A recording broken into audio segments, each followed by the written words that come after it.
And now to report here in Lagos, fuel scarcity and long queue at filling stations have reared its ugly head again in Nigeria's socio-economic spheres.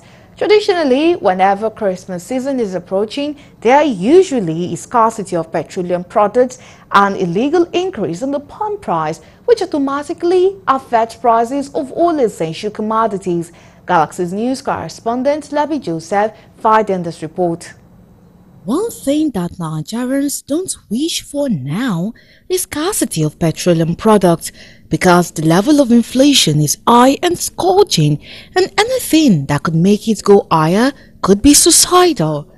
Many petrol stations are not operating because they don't have the product to sell or waiting for when they can sell at a higher price, and black market operators are operating openly on the highway without fear. Do they fool the regulation? But presently, what is happening now? Yeah, some of the marketers might tell you, oh, it's because of forex. Of course, like I said the other time, it's a very interesting environment whereby we are doing forex at different levels for different people for different uses. You want to pay school fees, the forex is, I believe, for you at a particular amount. You want to travel, it's available at a particular amount. You want to go to Mecca or Jerusalem, it's at a particular amount. You want to do business. I mean, so how do you know exactly, how can you actually trace?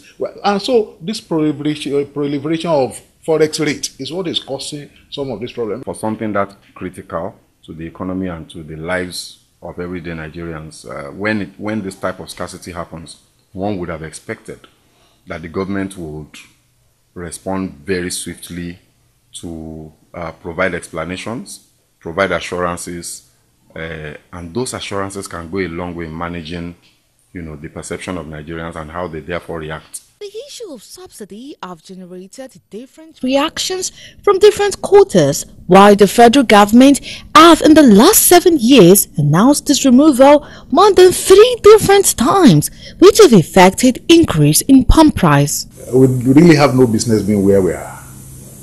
We don't, as a nation, as a blessed nation, we don't have the business of being where we are. How many refineries? We have, I'm aware of, certain refineries are paying as much as 21 billion naira per annum overhead. Yet not a drop, not a liter of crude, coming out. Yet we keep pumping money into such ventures. Sincere leadership at the end of the day. So if you look at a root cause analysis, because it's easy to say, we need to find a way to resolve the supply issue. But then why has the supply issue been so difficult to fix? It's simply because, the former CBN governor said, in 2012, 10 years ago, when the debate about the removal of subsidy was raging at that time,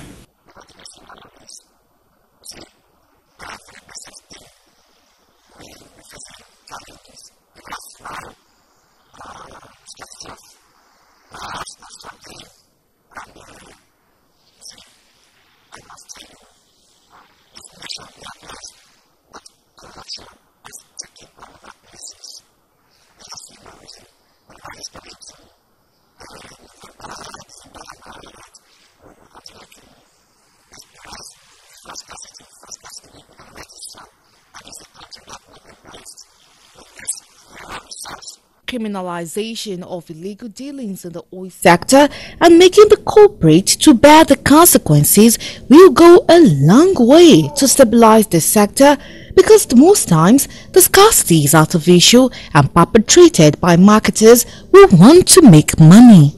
We're losing man hours, so as it stands now, quite a lot of people are stranded.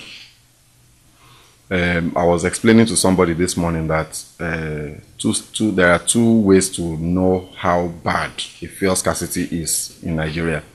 When the fuel scarcity has just started and the effect is not biting really hard, you have traffic. It causes traffic in the urban center. Even in this same axis, in this same environment. But now in this same environment, you have people that buy fuel 250 naira per liter. By the time you even prorate the one these guys selling jerry cans by the wayside, probably you're even talking of maybe 400 naira per liter. And you need fuel to move about. What is the cause? What is the problem?